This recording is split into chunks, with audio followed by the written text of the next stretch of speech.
Bueno, bienvenidos todos los que están. Tenemos gente que se va a ir conectando. Ya pasaron 10 minutos del horario y me parece que bueno, que por ahí podríamos ir empezando con la presentación. Sí. Voy a hacer una presentación. No hablamos mucho de cómo iba a ser tu presentación, pero bueno, voy a ver cómo sale. La licenciada Nelly Córdoba es psicóloga, ¿m? Especialista en psicoanálisis de niños y adolescentes. Y bueno, ha estado con nosotros en otros Ateneos, también tratando de ver sobre todo el tema de la clínica, ¿m? La clínica con niños y adolescentes en todo lo que es las supervisiones, bueno, y en este caso vamos a centrarnos, dijimos, estuvimos de acuerdo las dos, que es muy importante hacer una profundización en el tema de las entrevistas con los padres. Eh, Otra de las cosas que quería decir un poquito así, si me dejas, Nélida, que la licenciada, ella ha estado a cargo de talleres de formación privados para psicólogos y psiquiatras también. Ella formó parte, y esto lo voy a decir porque es también importante, de el curso de psiquiatría infanto-juvenil, fue docente del grupo de reflexión de los psiquiatras que estaban haciendo la formación en psiquiatría infanto-juvenil. Así que bueno, de ahí nos conocemos y empezamos a trabajar juntas hace varios años ya. Eh, Así que, bueno, eso sería más o menos un resumito chiquito porque tiene mucha trayectoria y mucho recorrido también. Pero Me gustaría agregar eh, dos vamos a cosas. empezar. Me Sí, gustaría agregar que trabajé 10 años en el Hospital de Niños, en el Hospital de Niños, muy bien. cirugía y de terapia intensiva. Y después seguí, no seguí en el hospital y seguí trabajando a nivel privado, pero conectado con proyectos que tenían que ver con la parte médica, Ujú. en diferentes áreas. Y estuve Sí. los últimos 15 años en un instituto pediátrico muy importante, que había muchas especialidades, y ahí es donde yo tuve un trabajo con psicólogos, un trabajo de formación con psicólogos y de talleres para distintas profesiones afines y para padres.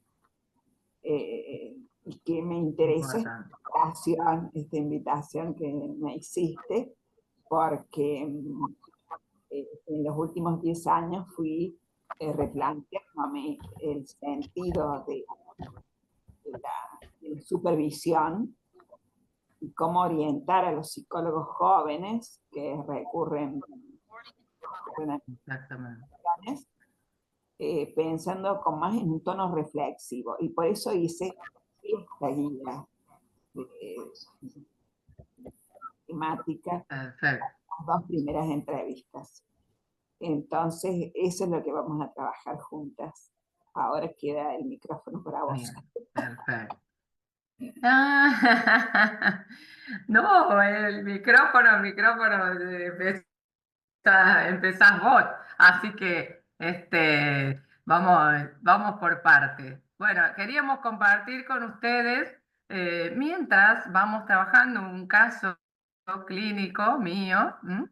Y entonces ahí vamos a ir dando las distintas interpretaciones, todo lo importante que tenemos que tener en cuenta en las entrevistas con padres, como para darle también un marco, eh, sí, un marco teórico sería, pero sobre todo teniendo en cuenta los conceptos básicos del psicoanálisis en el tema de la clínica, ¿no? El encuadre, el síntoma, bueno, de las cosas que van apareciendo, el narcisismo de los padres, bueno, todas estas cosas que queremos ir trabajando, y bueno, y lo que nos vaya saliendo también de los que algunos quieran también aportar, ¿eh? Así que una cosa medio así, taller y desarrollo teórico, las dos cosas.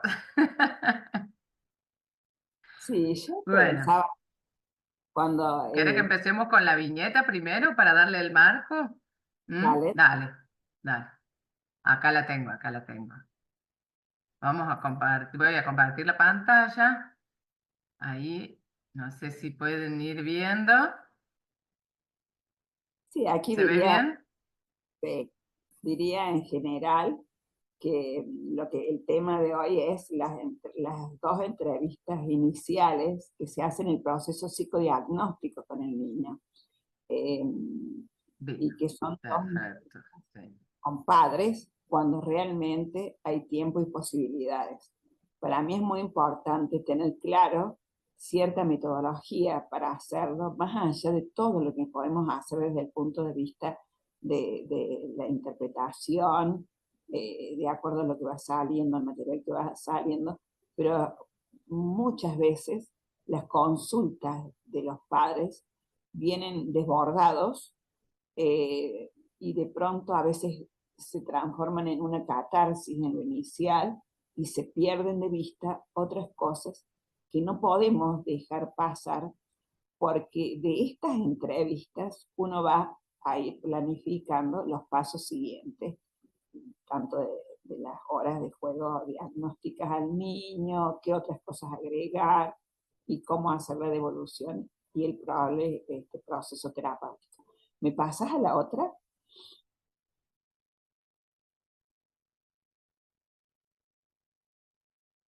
Yo pensé en tres ejes que siempre tienen que estar más allá de que uno hace una entrevista libre, en la primera tratamos de que sea libre, de ver cómo se desenvuelven los padres, pero en primer lugar tiene que quedar clarificado el motivo de consulta. A veces vienen los padres y de pronto se derivan a, alguna problemática de ellos, alguna problemática con el colegio, que no, de todas maneras nos está hablando de lo que pasa, pero por otro lado, eso a veces hace que después tengamos que volver a hacer entrevistas que completen lo que no pudimos recabar del motivo de consulta, o que salen otros datos del motivo de consulta después, y que es muy importante que estén de alguna manera clarificados. Yo digo clarificados quiere decir, bueno, por lo menos poder resumir algunos datos específicos de por qué viene usted a traer su niño, por qué esta necesidad tan importante, o por qué esta derivación tan fuerte, o de la escuela, o del pediatra, o de otros espacios. Ese es uno de los ejes que uno tiene que tener en mente. El otro es los datos significativos del problema del niño, porque si viene, por ejemplo, con un problema de escolar, bueno, es importante este, tener como clarificado qué piensa la maestra, en qué momento aparece el problema, qué hacen ellos frente a ese problema, cuánto tiempo llevan, o sea, un poco algunas pautas que nos den, ese es otro eje.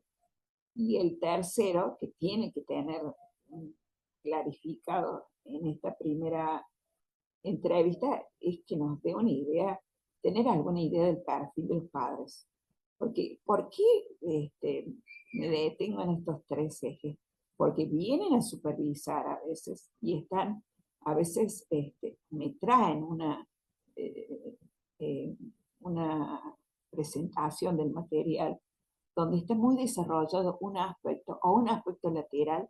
Entonces, eso me llevó a hacer esta guía que se la doy cuando empiezo a trabajar por primera vez con una psicóloga que quiere que le supervise.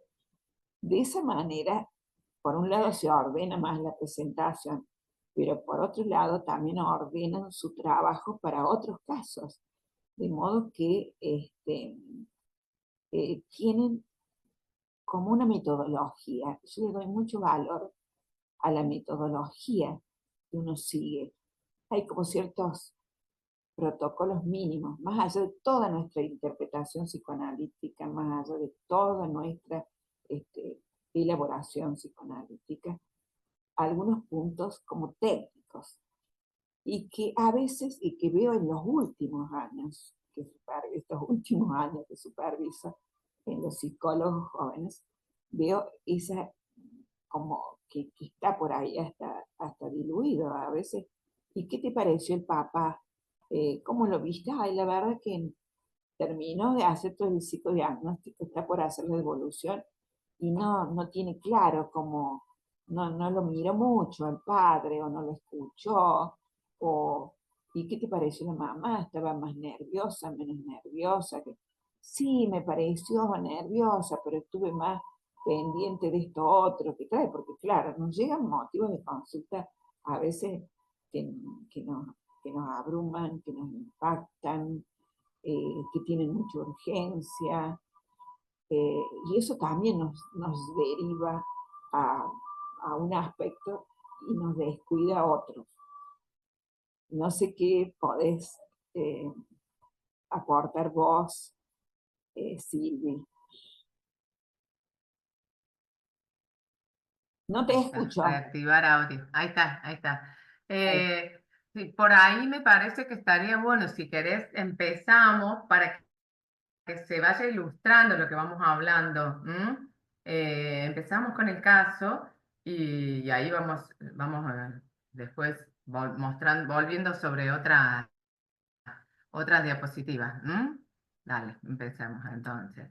Porque es importante también hacer esa introducción para que tengamos en cuenta esto que voy a ir presentando, que acá lo tengo. Igual más o menos un poquito, porque de esto poquito va a salir muchas cosas. Bueno, Sí. tenemos un niño de 6 años, ¿sí? Que está en primer grado, este, vive con sus papás, es un único hijo. La mamá tiene 30 años, el padre 31, y los dos son músicos, pero la mamá trabaja más, además de ser música, trabaja en un call center. El padre trabaja de músico, hace controles de bandas de orquesta. Entonces, bueno, los dos están muy empapados en eso. En la primera entrevista asisten los dos, derivados por la escuela. Al niño, que vamos a poner el nombre ficticio de Sebastián, no está teniendo buenos resultados en el colegio, en su rendimiento. Trae el cuaderno en blanco, no se relaciona con otros niños, es bastante disperso. Agregan que es muy compañero de ellos, va a todos lados juntos.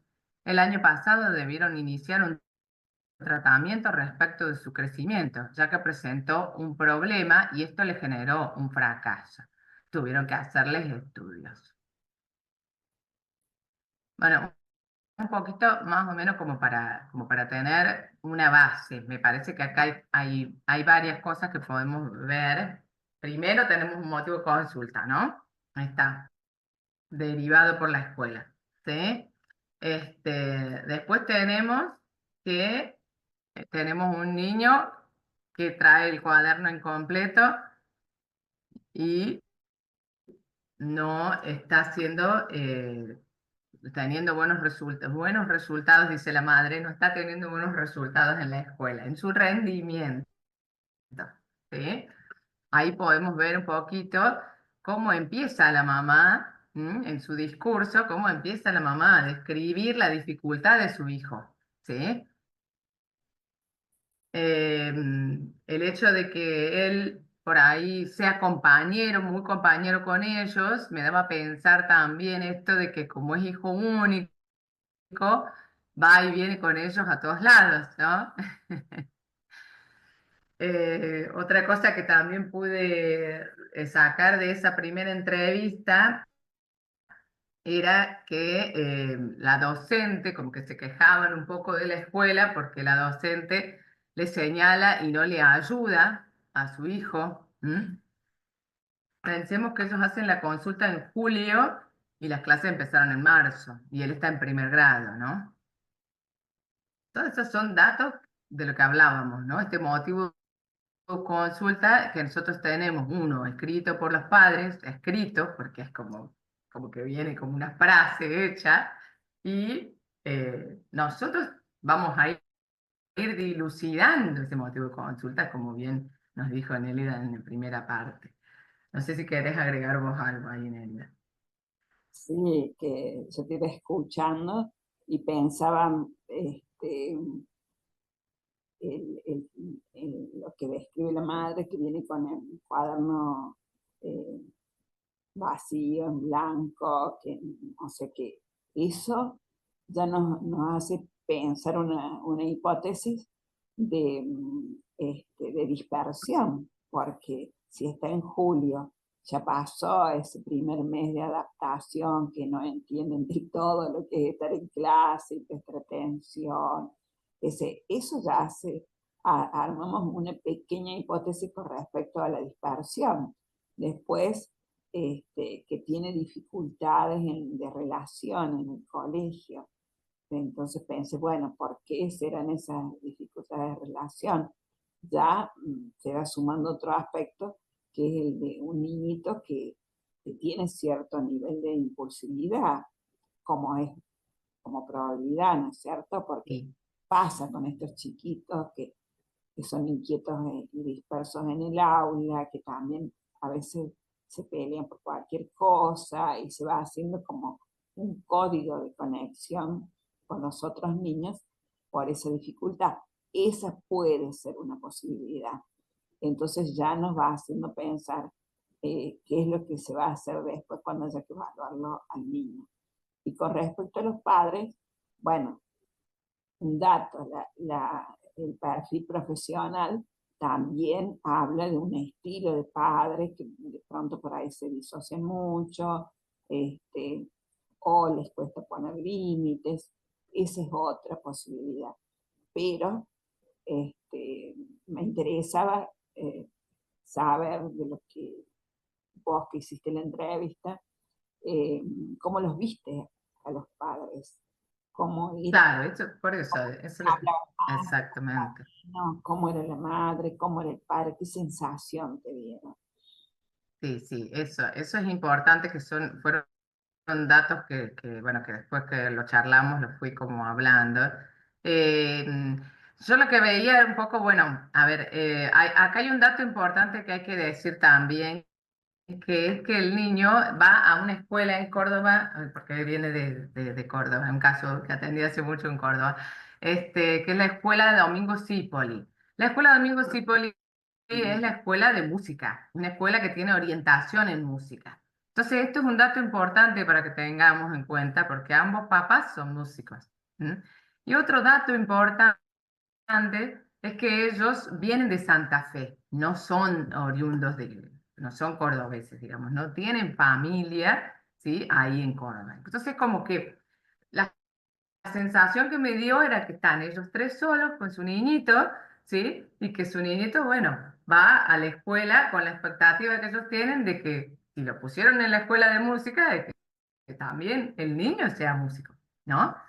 Entonces, como hay un dato importante de esta dispersión que vos decís, ¿sí? Porque es así, efectivamente, la psicopedagoga se queja porque está disperso, porque no es que se queja, sino que describe un niño disperso, un niño desprolijo, un, un niño que no tiene orden en su banco, ¿no? O sea, como que está una cosa por acá, se le caen los lápices, da Sí, vuelta, dibuja un rato, vuelve. ¿M?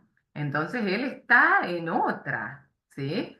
Pero estos papás, como que bueno, no anda bien el rendimiento. Claro, pero no anda bien el rendimiento porque como, ¿por dónde empezar? Era mi sensación. ¿Por dónde empiezo con estos papas? ¿No? Es- Y otro dato importante era que no, lo que vos decías de que para ellos la maestra no lo ayuda. no lo ayuda, exacto. Y otro dato importante es que el niño, según los padres, siempre se tira para abajo. O sea, como esta cosa de que tiende a frustrarse permanentemente. ¿M? Entonces, ¿qué podemos pensar de un niño que va a la escuela con como esta desprolijidad, este desorden? Bueno, ni explicarle cuando venía al consultorio y venía todo despeinado, ¿no? O sea, y por ahí con los dedos, viste como cuando pintan, que les queda marcada la fibra en los dedos, esa sensación de que no se había lavado las manos, que no lo habían preparado para venir, ¿no? Esta cosa de que vamos, que hacemos todo rápido, esa sensación de yo, ¿no? Como que hacemos todo rápido, lo traemos, y bueno, porque nos mandan a la escuela y hagamos lo que nos piden. Y no lo que, o sea que por un lado yo lo que sentía era que ellos, los dos, sobre todo la mamá, estaba ante esta disyuntiva de que, bueno, me dijeron que venga a consultar, pero yo no le veo problema, ¿no? Sí. Entonces, bueno, ir, Bueno, ir, eso es importante también, que es lo que vas sintiendo contratransferencialmente vos, ¿no? Eso también nos guía cuando, eso que vos sí, decís, por ejemplo, ella parecía que no estaba preocupada, que venía porque la mandaban, que era la maestra la que no lo ayudaba. Entonces ya va sacando un perfil de la mamá, esa, que en primer grado es como la figura de pronto que está como más empapada, más conectada con el niñito generalmente, ¿no? Pero bueno, ya vas pintando el perfil de los padres y que también nos va dando una idea de cómo va a tener que ser encarado el trabajo con ellos para rescatarlos. Y te escuchaba y pensaba que estos niñitos, por un lado, por la impulsividad, tienen poca tolerancia a la frustración, entonces cuando algo les sale mal, como que le fallan los frenitos, no se frena y dice, bueno, lo voy a hacer de vuelta y la seño me va a querer, sino que le sale mal y ya me da ganas de tirar todo el diablo.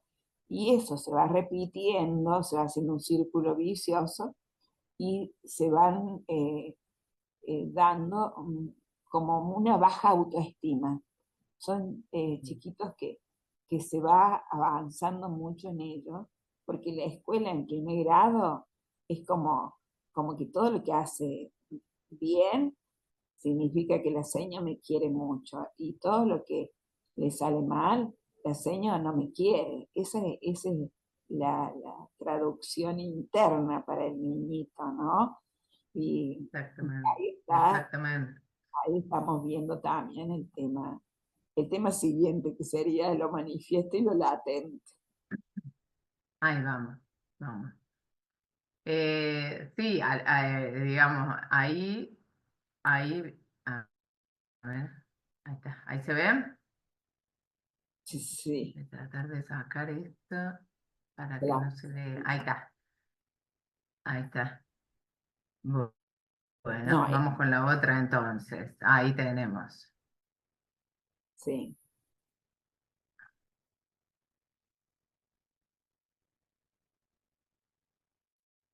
En esta fue como tratar de detenernos en lo que se puede ver como contenido manifiesto, aunque por ahí se mezclan, ¿no? Lo ¿Verdad?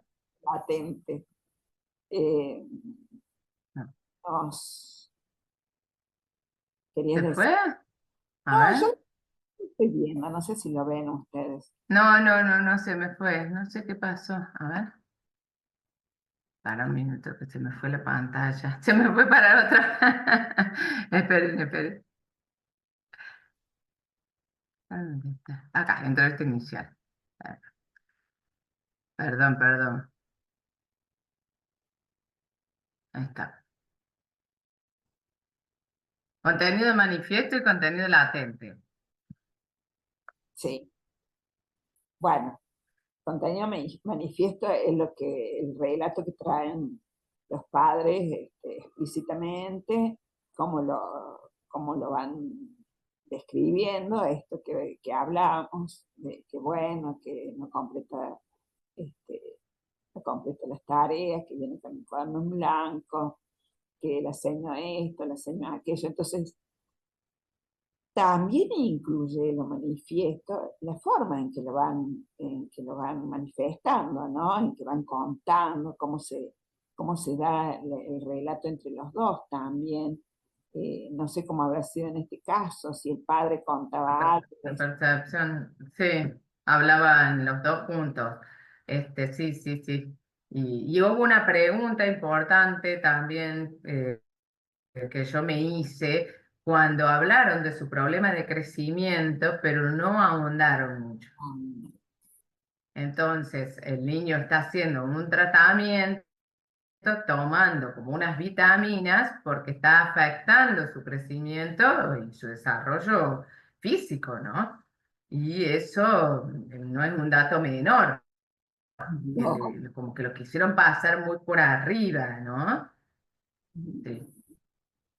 Y quién habló más del problema de crecimiento y de tratamiento? La mamá, la mamá, ¿Y la el papá mamá. qué decía? Y el papá, bueno, no, escuchaba como contaba, los dos, entre los dos iban como contando que habían llevado al médico y yo, claro, si siempre hacemos esta pregunta, y recién ahora lo vieron que tenía problemas de crecimiento, no hubo un seguimiento anterior, no hubo. Por eso esa sensación que me daba a mí de que estos papás como que, bueno, como que desligándose de la cosa, como viéndola muy por arriba, no profundizando en las necesidades del niño, Claro. en su crecimiento, en los requerimientos, O la porque reflexión. el tema del crecimiento es algo fundamental. Y después, el tema del orden, que me decía la psicopedagoga, porque fui a la escuela también a hablar con la psicopedagoga, y yo decía, bueno, el tema del orden, ellos, a ver, ¿cómo un niño no puede estar ordenado? Y porque me preguntaba yo, y nos tenemos que preguntar todos, ¿esa casa estará ordenada? Ujú. Sí. Entonces, eso es lo que fue saliendo a nivel Eso es lo latente, eso es lo latente, por eso que no quería dejar pasar. claro, quiero ir a lo latente ahora. En lo manifiesto también es esto que describiste vos, cómo lo informan, la información verbal que utilizan, la no verbal, este, qué transmite cada uno, y esta forma en que describen cómo van asumiendo los problemas, ¿no? Y pensaba, vamos a lo latente. En lo latente está el trasfondo no explicitado que subyace a esta problemática. Aquí tenemos todo esto que le pasa al nene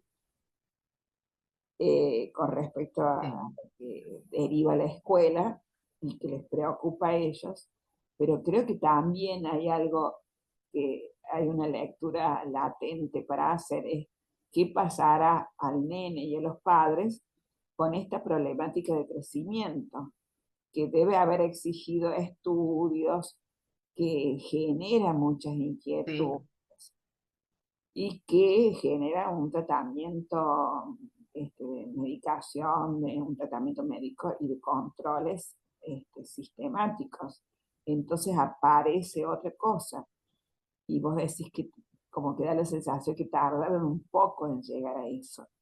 Y yo pensaba, bueno, cuando dijiste que eran músicos, que no se enojen los músicos, pero de mi experiencia profesional, digamos, cuando me tocaron tandas de músicos con sus hijos, son como más, se concentran tanto, es tan especial toda la tarea de los músicos y las exigencias, que de pronto son como un poco negadores o disociados, ¿no? Sí, Y, sí, eso. y cómo aquí vamos al contenido latente, cómo está. Aquí me parece que además del problema que Y las... qué importante que, sí, y por ahí la pregunta mía era, ¿cuáles son las exigencias que tienen ellos para con el niño? ¿Cuáles son las exigencias que tienen ellos mismos y cuáles son las exigencias que tienen ellos con el niño? Como esto que vos decís de el ser músico y tener que estar permanentemente, bueno, ensayando para no, para no hacer una mala nota, para no dar un mal concierto, para no desafinar, y esas cosas son las que por ahí, bueno, me preguntaba yo, ¿no? ¿Tendrán la exigencia para el niño también? Porque ponerlo en la escuela de los músicos y además decir que es un problema de otros, ¿no? ¿No? La escuela de músicos, esta escuela, es muy exigente escolarmente. Yo he tenido en distintos momentos alumnos de esa escuela en terapia. Y es una escuela exigente, tienen doble escolaridad, bueno, se suman una serie de cosas que Sí, también doble hacen que escolaridad, sí. Pasan mucho tiempo. habrá sido Sí, sí, difícil para mí en ese primer grado con estas dificultades que estamos ya visualizando, ¿no? Y lo que se suma como trasfondo, que me parece muy importante, como una problemática latente, es este tema del crecimiento, porque sí. Bien. implica mucha frustración para los padres, porque ya con un nene chiquitito tenés que llevarlo a control, a que le hagan estudios, volver al pediatra, después de ir al especialista y volver. Ya es un camino eh, que frustra. Y también zarandea un poco la De ellos, autoestima de los padres. Los padres cuando tienen un chico con una dificultad también sienten, se afecta su autoestima y demás, ¿no? Así que aquí hay dos aspectos para indagar en el proceso diagnóstico con el niño, con el niñito, ¿no? Bueno, y lo otro que sirve en el contenido latente para tener en cuenta es por ahí los silencios que se dan, las contradicciones en el discurso, la forma en que cuentan los problemas, eh, por ahí como hay algunos aspectos que se evitan, porque yo te escucho y me parece que sale muy, y vos mismo sentiste que sale muy sintético el tema de la enfermedad, ¿no? Del problema del crecimiento. Y entonces, bueno, son todos esos... exactamente. Y eso da pie, claro, eso da pie para focalizar en el psicodiagnóstico, a ver qué es lo que aparece en el niño con respecto a su cuestión de crecimiento, ¿no? Estar alertas, porque como que queda ahí y bueno, y después no se vuelve sobre el tema, porque Sí, acá lo más importante era que, bueno, él tiene que ordenarse para completar el cuaderno y listo, ¿no? Y bueno, y después él viene y te dice, bueno, sí, hoy me lo completó mi mamá, otro día viene y me dice, hoy me lo completó mi maestra.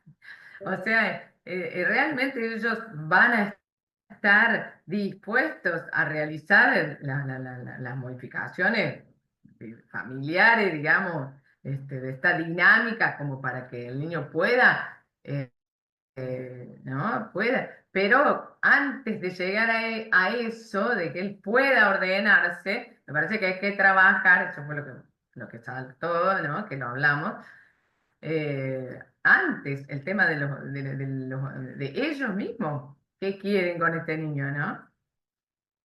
sea,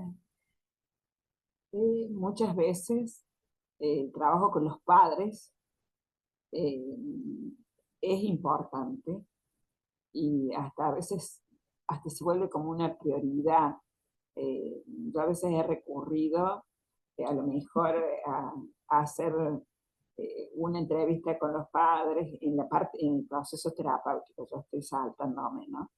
Pero una con los Sí, sí. padres, una con el niño, una con los padres, como para activar todas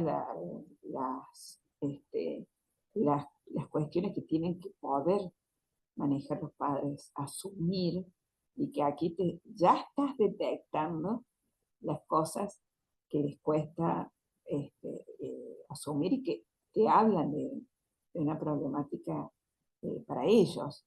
Entonces, ahora tenemos caminos, tenemos que buscar caminos operativos, efectivos en nuestra función de psicólogos, porque a lo mejor, eh, no sé, yo pienso hace 30 años en mi trabajo, en mi tarea, por ahí era como más, se podían pedir 2 sesiones semanales con el niño, psicóloga, ¿no? O 3 sesiones, y entonces veías a los padres cada 15 días. Pero ahora vos tenés que dar respuestas operativas, porque la familia tenga, aunque tenga los mejores recursos, no sé, económicos, eh, están cargados de otras cosas. Es una sociedad que ha multiplicado su, no sé, sus necesidades como familia, sus actividades. Por eso hablan todo el tiempo las madres que se sienten como un Uber.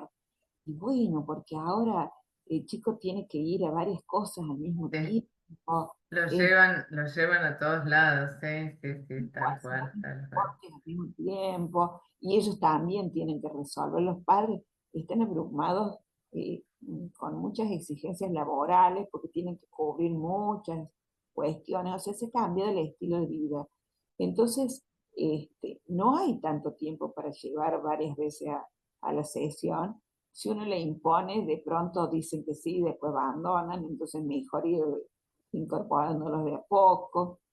Y, y uno necesita Y por darle ahí también, respuesta, porque aquí en este chiquito, que ya está en julio y está en estas condiciones, hay que recuperarlo, como que en 2 meses tiene que estar claro, recuperado, y hay que ver con cuántas cosas hay que trabajar en el niño, pero los padres tienen que estar mucho más conscientes. exactamente, exactamente. Y en eso, por eso, esto que vos decís de tener que devolverles a los padres con cuestiones más operativas, más conductistas, diríamos nosotros, para que tengan herramientas, ¿no? Hay una cosa importante que yo también hago mucho en la primera entrevista, y que me parece que es importante porque con eso tenemos que trabajar, que es darles a los padres alguna orientación para que se lleven. Sí. ¿M? Aunque sea en esa primera entrevista. Si después los vamos a citar de nuevo, bueno, seguimos averiguando, seguimos trabajando, pero por lo menos en esa primera, no es que nosotros le vamos a devolver, porque muchos vienen con esta expectativa de que, espérate que voy a sacar, así pasamos después a la segunda. Ahí está. Con esta expectativa de que, ¿qué tiene? Ah, me va a decir que tiene mi hijo. Usted me va a decir que tiene mi hijo. No, a ver, no es que uno le va a decir lo que tiene, pero a lo mejor con las preguntas y con la dinámica familiar, cómo es y cómo usted va describiendo al niño y esto que vos decís, cómo problematizan al niño, nos vamos a dar una idea más o menos de si es un síntoma grave o si es un síntoma que, bueno, que lo vamos a tener en cuenta para trabajarlo, si es algo que hay que implementar, no sé, una interconsulta con alguien más, porque detectamos que puede venir alguna cuestión, eh, o vamos a la escuela porque creemos que, ¿no? En esa primera entrevista es como que salen todas, como un abanico se abre, ¿no? De cosas. Entonces, eso digo, ¿no? Que se lleven algo, que se vayan con Ay, alguna devolución, pero no la devolución del niño porque no lo conocemos, pero sí con una devolución nuestra que por lo menos, a ver, se sientan más tranquilos también, porque los papás vienen angustiados, ¿no? Y nosotros también le tenemos que dar tranquilidad. Entonces, si en la primera entrevista yo le decimos, no, lo que le pasa a su hijo es muy grave, su o hijo está atravesando la adolescencia y esa es una adolescencia, la está atravesando con mucho riesgo. Los padres van a decir, ay, bueno, pero ¿qué estoy haciendo?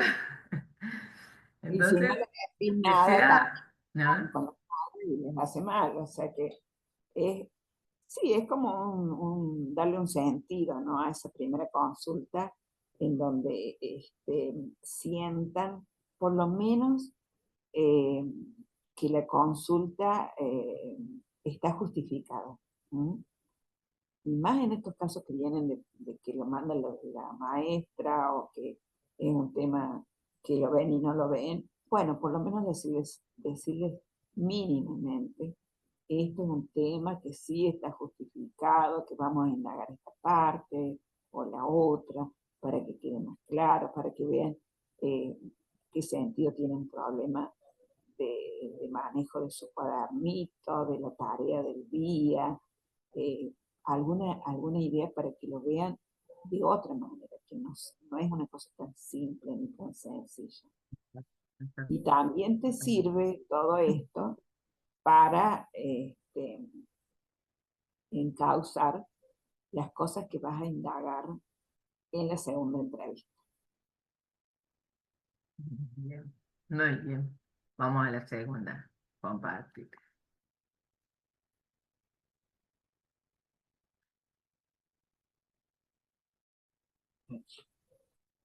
Mm, acá, no.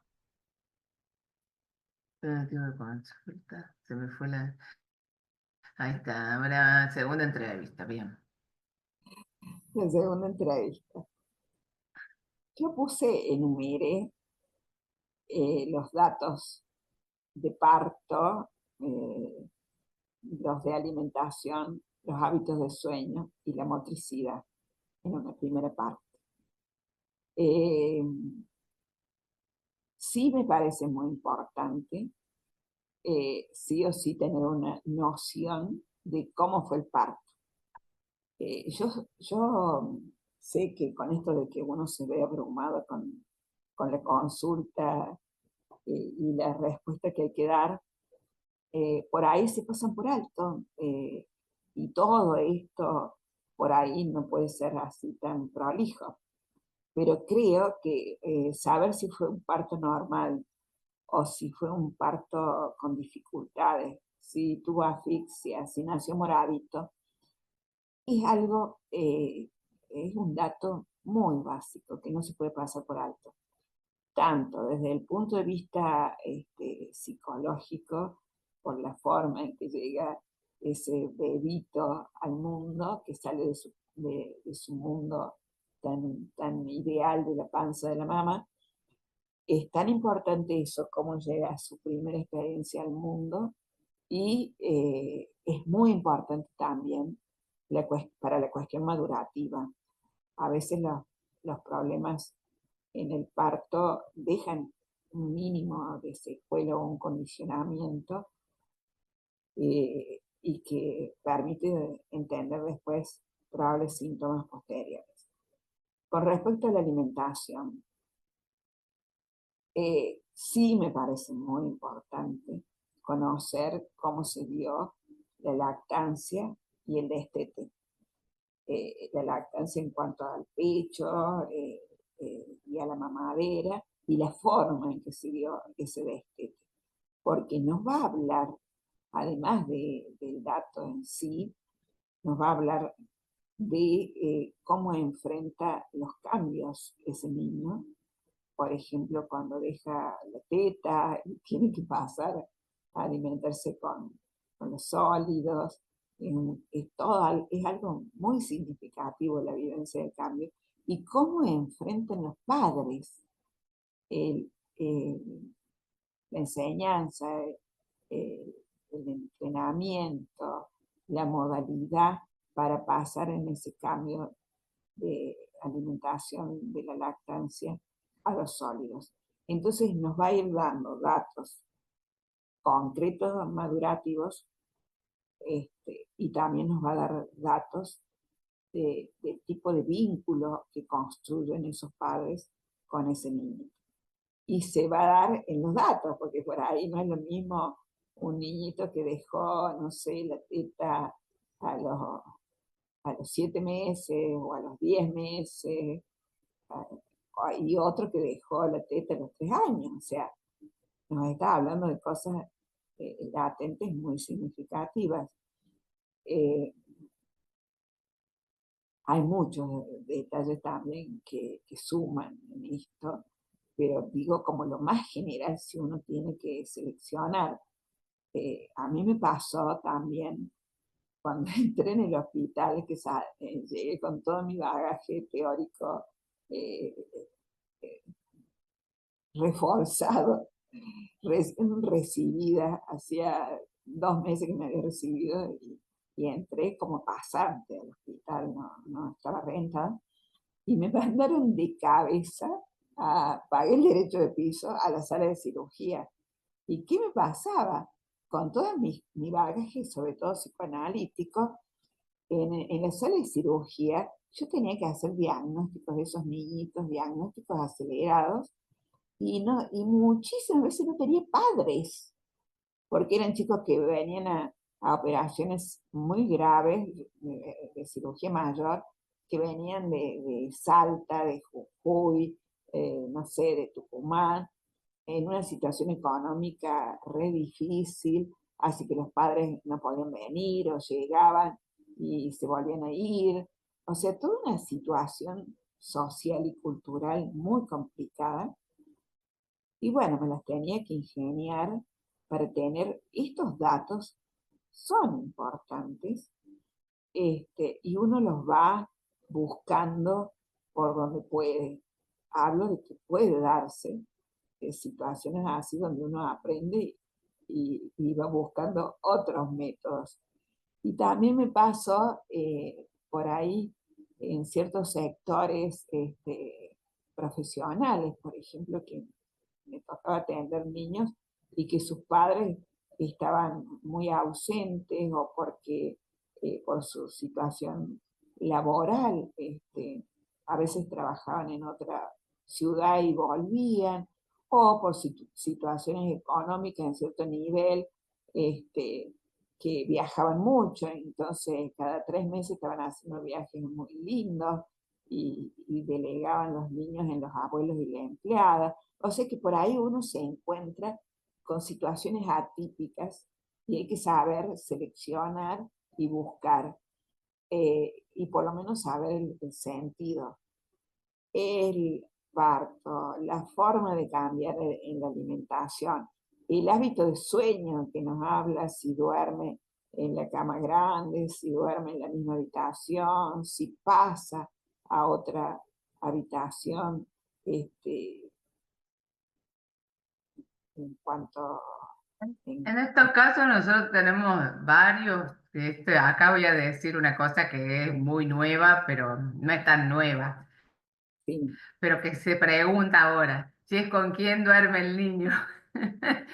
Porque uno tiene que incorporar la pregunta del sueño, porque es fundamental. En este caso, bueno, el niño dormía con sus padres, en la cama de sus padres, o sea, el niño se en colecho.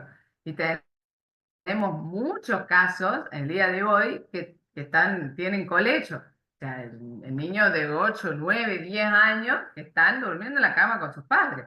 O duermen en la cama con la mamá y el papá se va a dormir a otra pieza o a otra cama. Entonces eso es importante preguntar, sobre todo para ver esta dinámica, ¿no? ¿Qué importancia le dan al momento en donde el niño tendría que tener esta independencia de dormirse solo, de estar tranquilo, relajado, ¿no? ¿Sí? Todo lo que le da la autonomía de dormir solo, que es poder reconocer si se despierta, qué puede hacer, o sea, le va a dar un desenvolvimiento que sea chiquito, ¿m? Porque no voy tomando las sugerencias concretas, ¿no? De que en realidad, bueno, aquí, en qué momento se puede cambiar de habitación, en qué momento se tiene que dejar el pecho. Bueno, eso no lo tomo ahora porque es solamente hablar en general.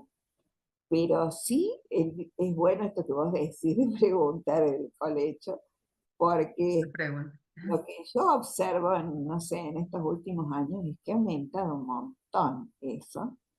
Y a veces hasta eh, no sé, en psicólogas que desde la teoría saben y que en la práctica tienen los hijitos y los llevan hasta muy avanzado a la cama grande.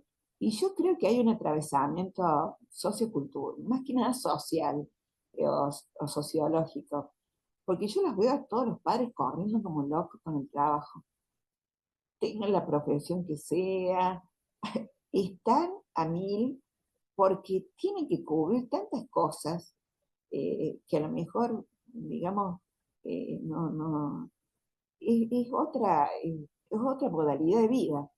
Entonces están tan cansados a la noche que aunque entiendan, a lo mejor lo aplican una vez, dos veces, el chico sabe que si patalea y joroba un poco, lo llevan a la cama grande. Y están tan cansados los padres que terminan aflojando. O sea, es complicado.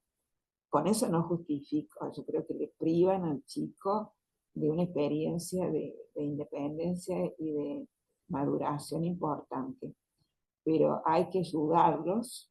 Yo lo que hago es incluir en el trabajo con los padres, ayudarlos a encontrar el método y la forma y la firmeza para que hay varias cosas para hacer incluso durante el día, de sembrar una conciencia en la parte diurna para que el niñito también tenga conciencia de lo que corresponde.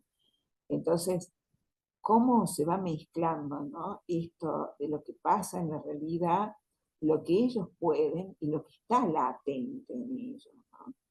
Y con respecto a la alimentación, también comentaría de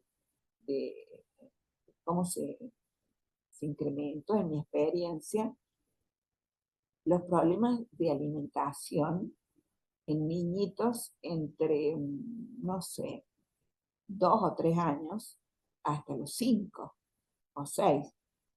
Y me pasó en un determinado momento de un pediatra que era muy dedicado a pacientitos y que se enganchó consultándome y me llamaba eh, muy preocupado, muy preocupado, me llamaba el pediatra porque tenía chiquitos, el síntoma era que pasaban un mes que no comían nada, nada nutritivo y que de pronto empezaban a bajar de peso, a, Claro.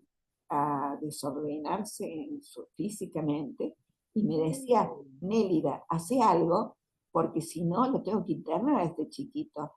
Y yo lo que hacía era hacer todas las entrevistas necesarias con los padres, hasta que recién lo veía el nene, se capaz que lo mismo hacía 3 entrevistas seguidas en una semana con los padres. Y en todos los casos había un enorme desorden en todos los hábitos, no solamente en la alimentación. Y ordenando eso, eh, me acuerdo que el psiquiatra de lejos, que estábamos en la misma institución, me hacía así, que zafaba ya de que no le iba a tener que internar. Pero tuve una tan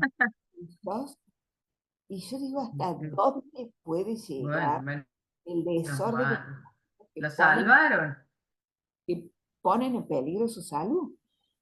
Lo salvaron. y es el desorden que está también en los padres. Eso también me llevó ahí en ese centro donde yo estaba, que es un centro privado en la zona norte, a hacer talleres para padres.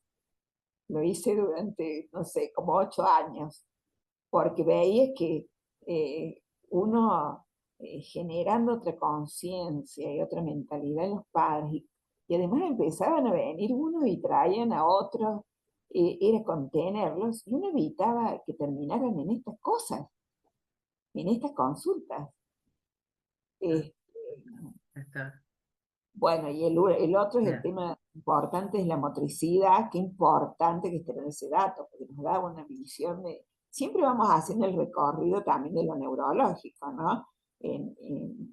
En la forma en que se va dando estos hábitos.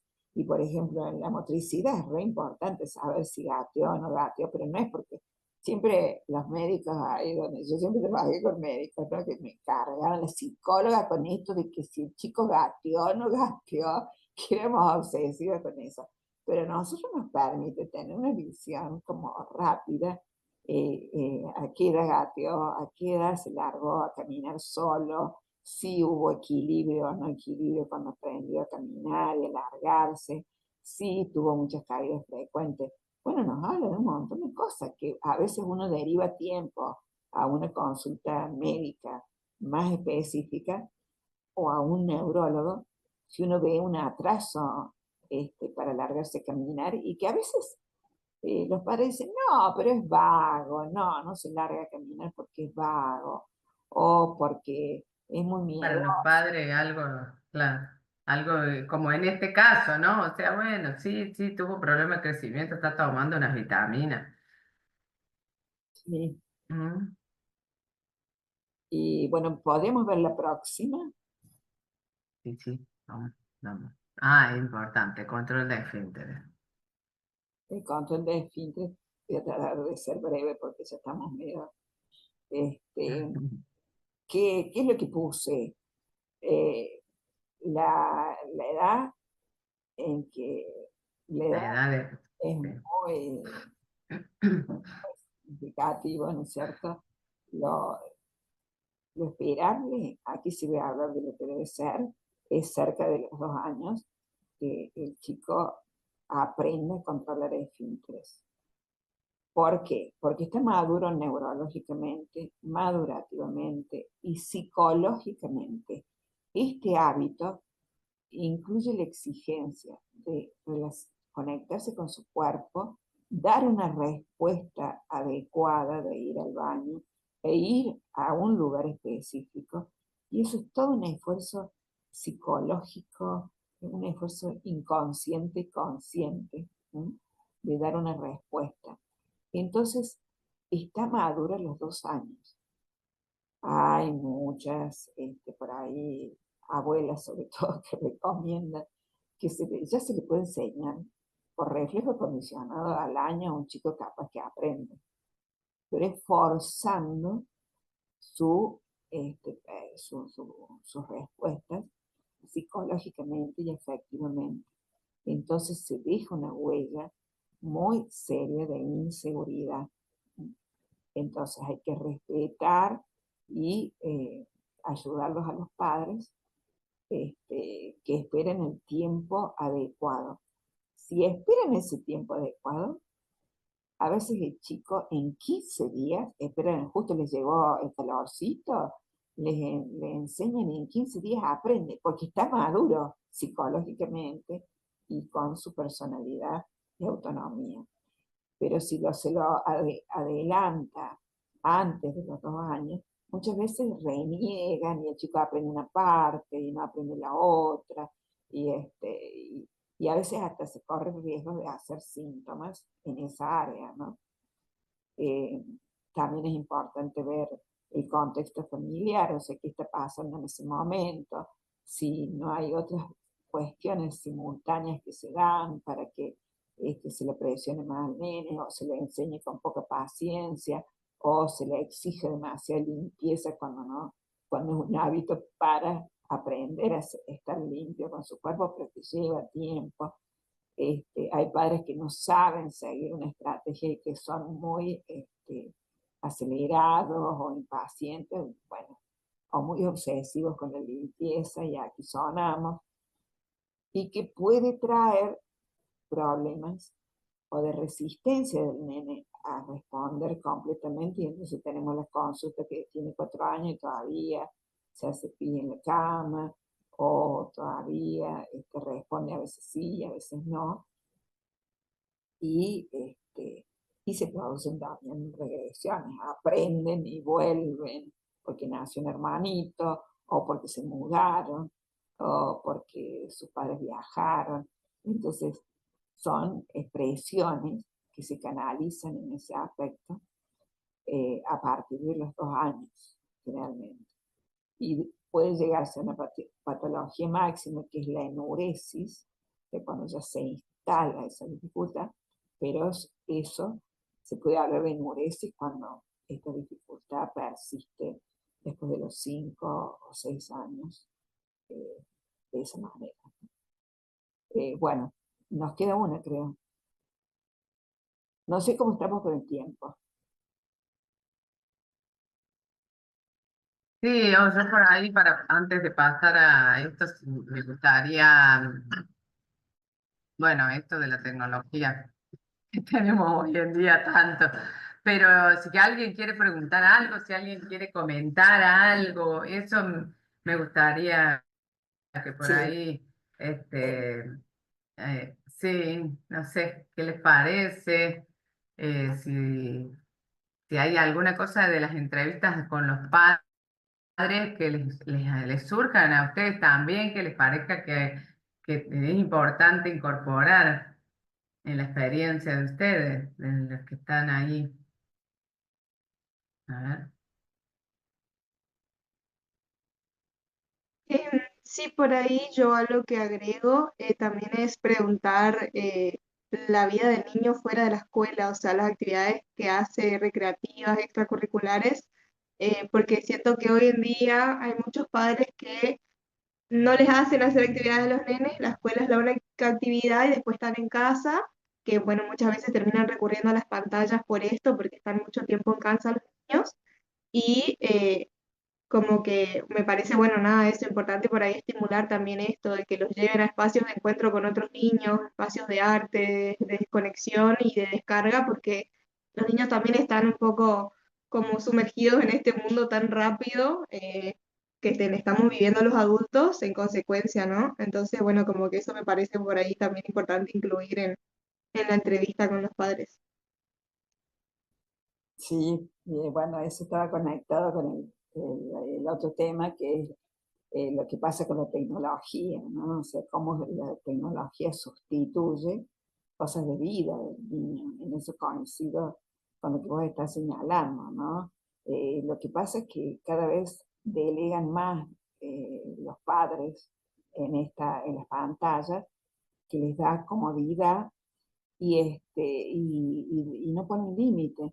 Entonces, incluso los chicos no saben jugar, o sea, vienen a la hora de juego diagnóstica, y no saben jugar, no tienen, o por ahí hasta se recopan con los juguetes porque este, no tienen conexión real con los juguetes, porque necesitan padres que se pongan a jugar con ellos, que les enseñen. Si vos compras un juguete, por más divino que sea, tenés que pensar que el primer momento te tenés que sentar en el suelo a descubrirlo al juguete con el niño. Y bueno, son sustituciones que se hacen, y que se va delegando. Yo lo incluí como hábito, como un mal hábito, ¿no es cierto? Porque lo veo desde que son bebitos, como hay dibujitos tan bonitos, entonces, y al bebé le va a llamar la atención, pero un bebé que queda, aunque quede 20 minutos en la pantalla, ese primer año de vida, le distorsiona enormemente la conexión, lo emocional. Y después del año, que queden sin límites, es tremendo. eh, Algo que agregaría de mi experiencia personal, ¿no? Que yo viajo mucho a Francia, porque tengo mi hija viviendo allá y mis nietos. Entonces lo que he visto es que estos últimos años se sacó directamente se dio prohibición a que lleven celulares a las escuelas, los niños, todos los niños de la primaria y la secundaria, prohibido. Se exigieron en los colegios que den talleres para los padres, para que aprendan a jugar los padres con los chicos, y esas medidas extremas se tomaron porque subió enormemente el nivel de suicidios en los adolescentes. Y coincide con, digamos, con otro interés que yo tuve, que en todos los congresos, desde hace 15 años, empecé a seguir las mesas que hablaban de tecnología, que era lo que a mí me impactaba. Y entonces escuché muchos trabajos de países que nos llevan avanzados, investigaciones, donde señalaban esto, ¿no? La tendencia a los suicidios, este, la, eh, todos los efectos tremendos que hace la tecnología, y que hasta los 12 años no se puede pasar de 2 horas. No se puede pasar. Si nosotros hacemos una encuesta de nuestros chicos en edad escolar, yo diría que el 80% están por lo menos 4 horas conectados con la tecnología, con la Play, con el celular, con los jueguitos. Se invitan a jugar a las casas, a mí me parece increíble que se inviten a amigos, y vos decís, ay, me juntas con amigos, y están jugando, hacen jueguitos y cosas, entonces no se conectan como personas. Es tremendo. Bueno, como siempre nosotros estamos atrasados, llegaremos a esas cosas este, dentro de unos años, pero creo que nosotras que estamos en conexión por nuestra profesión con la profundidad de lo que pasa, tenemos que tratar por todos los medios de esclarecer y transmitir y estar bien dispuestos. Si te invito a una escuela, anda. Si te invito a una parroquia, anda. Si te invito a un club, anda. Y transmitir, aunque sea mínimamente. Es como que es una responsabilidad nuestra también, ética.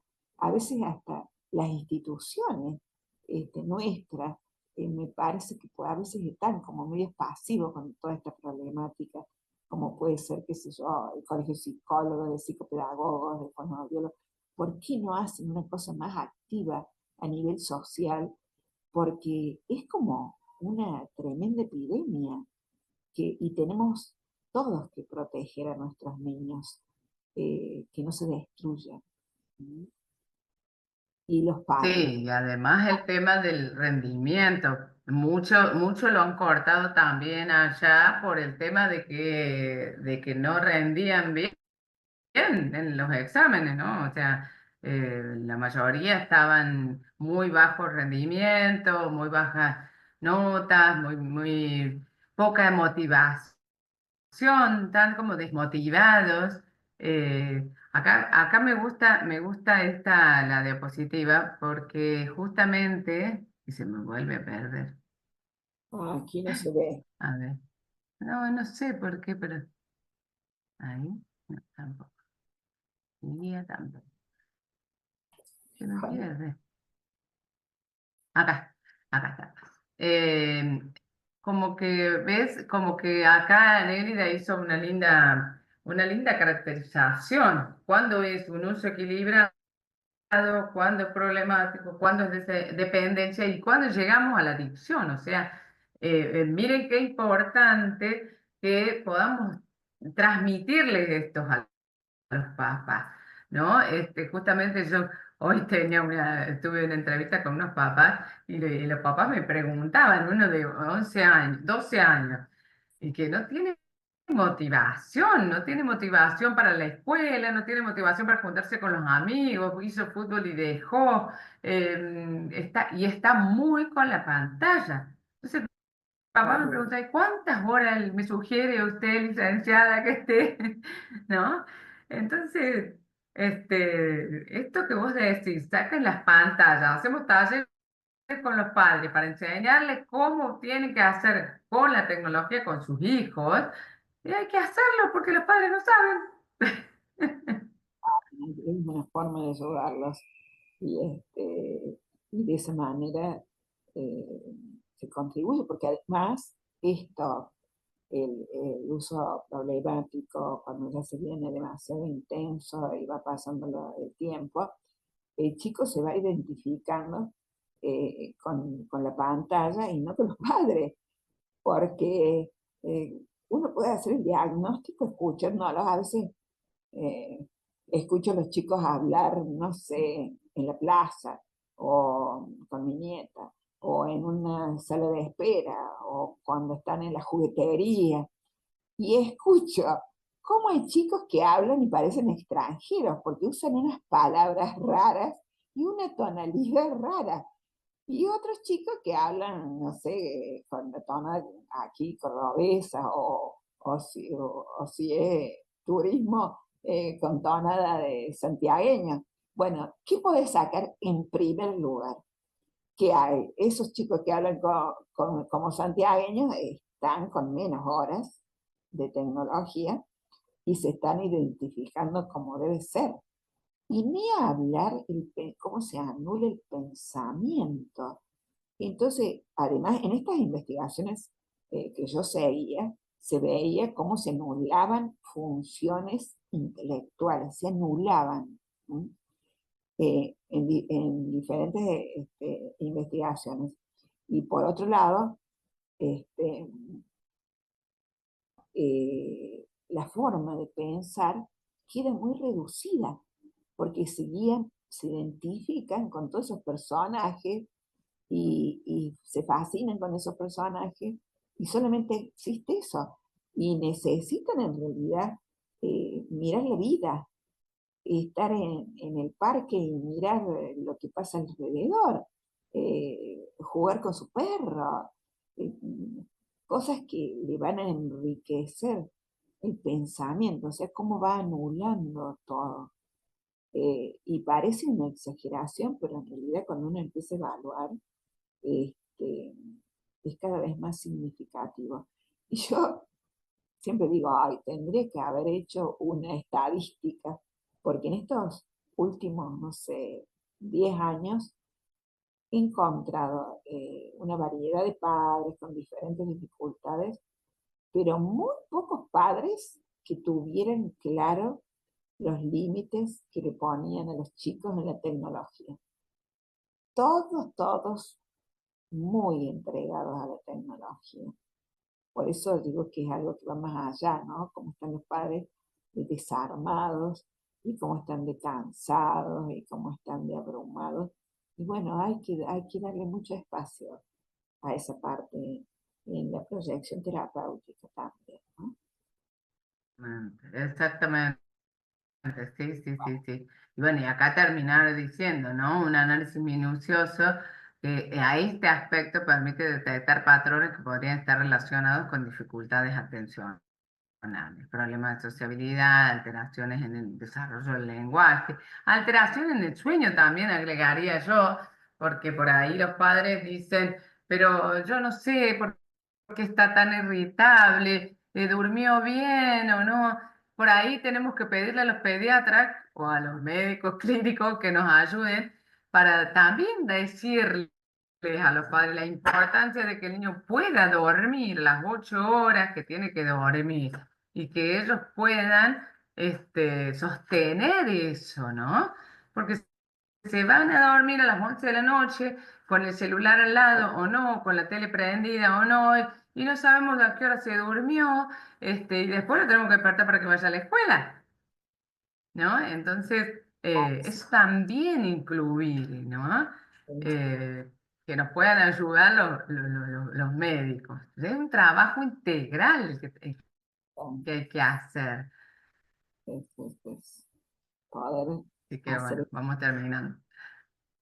sí, bueno, un poco esto, ¿no? Que que en estas dos entrevistas a lo que uno apunta es a buscar de una manera integral lo que los trae y lo que uno puede ir percibiendo. Y que de esa forma también se planifique las próximas entrevistas. Nunca hay que hacerlo demasiado largo el diagnóstico, sino dar golpes certeros, ¿no? O sea, en una hora de juego y por ahí una entrevista con, con algunos test madurativos, test proyectivos, que es inevitable usar en los chicos si uno quiere sacar algunas conclusiones. Aquí, por ejemplo, poder ver el nivel madurativo con gráficos, con Bender, y alguna cosa proyectiva, sumado a la hora de juego, que bueno, ahí uno saca con muchísima riqueza todo, ¿no? Y que después nos permite hacer la devolución, que es otro gran tema de trabajarlo bien con los padres, y el poder eh, guiar la, la terapia, el trabajo terapéutico. Yo, cuando me piden turno los padres, por ejemplo, los adultos también cuando trabajo, yo aclaro que las dos primeras entrevistas son diagnósticas, por lo menos, dos entrevistas, de lo que sea, porque los años, muchos años, ahora ya estoy jubilada, así que trabajo muy, muy poquito con pacientes, hago más bien planes de supervisión, cursos, o talleres, pero considero que lo mejor es un buen diagnóstico. Invertir energía, tiempo, profundidad en el diagnóstico. Y después eso nos va a ir conduciendo en, en trabajar analíticamente y terapéuticamente con eficiencia y sobre todo operativamente, que es lo que se reclama ahora. No nos podemos dar el lujo de más tiempo y demás, porque los padres y las familias y los niños y las instituciones están con poco tiempo. No sé, eh, no te escucho. A ver, no Ahora sé sí. si... Hola, hola, hola, ahí está. Si alguien quiere sumar algo más. La idea era un poco tomar solamente las dos entrevistas, no trabajar todo el caso que yo tengo. Era solamente esas dos primeras entrevistas y la importancia de tomar los datos lo más completo que podamos dentro de las posibilidades también que nos dan los papás y que nos dejan, eh, porque bueno, porque nos metemos en sus familias, ¿no? Nos metemos en su historia, en la forma en que ellos han ido construyendo también su núcleo familiar. Así que bueno, también nos pasa que tenemos los casos de los papás que vienen, que están separados, pero que vienen los dos, o por ahí nos piden, tenemos casos que nos piden, quiero ir yo sola, y después en todo caso viene la mamá, y entonces escuchamos primero una campana y después cuando viene el padre escuchamos otra cosa que nada que ver, nos hablan de un mismo niño de dos ópticas. Ahí está Delfina se ríe porque por ahí hemos tenido algunos casos así, ¿no? Entonces, bueno, que pasa eso. Nos presentan a su hijo y bueno, y muchas veces no es lo que esperamos. O a veces describen a un niño que nos parece que va a venir, no sé, la piel de Judas, como dice, y resulta que llega un niño tranquilo, que se adapta al encuadre, que puede disfrutar el juego. ¿Eh? Tenemos de todo. ¿Mm? Pero lo importante es eso, que armemos, ¿no? Más o menos un croquis de realmente lo que es este motivo de consulta, este contenido latente, que es y que nos va a permitir trabajar después, ¿no? Así que bueno, muchas gracias, Nélida, muchas gracias. Este, al final estamos nosotros.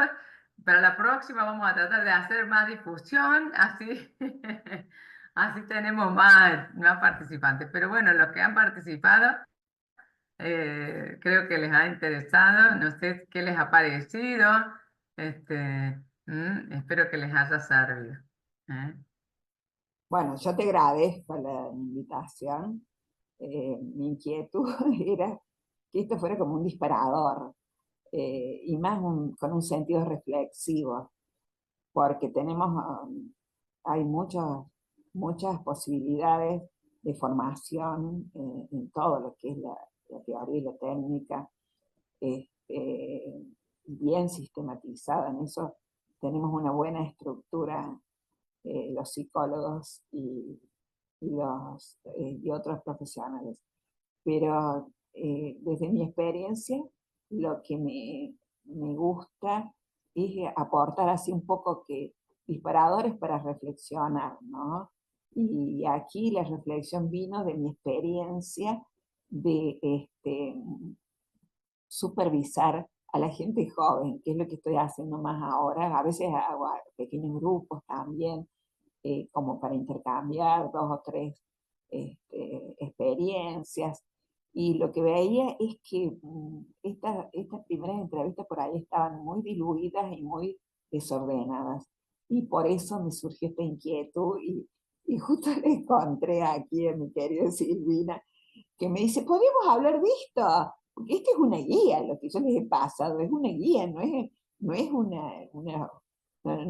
fue una intención, digamos, como académica, de transmitirle que desde lo teórico se puede hablar un montón y también es muy importante, pero yo quise transmitir más la experiencia desde la práctica y rescatar el valor que debe tener la supervisión. ¿Mm? Uno por ahí hace un montón, no sé qué pasó aquí, uno a veces hace un montón de Saltó la pizarra, no sé por qué. Debe ser que toqué algún botón. cosas. Perdón, Otra pero cosa que sí. Otra cosa que ven los jóvenes está bien que se forman en grupos muy buenos y acumulan este, formación y como que están por ahí medio espaciados por distintas razones, ¿no? El tema de la supervisión. Y la supervisión es algo muy valioso para procesar eso que sabemos, lo que sentimos nosotros como terapeutas en nuestro rol y lo que pasa con el paciente. Y eso es un trabajo muy rico que cuando se hace eh, como incluyéndolo, nos da una mayor garantía de ayudar mejor en nuestra profesión.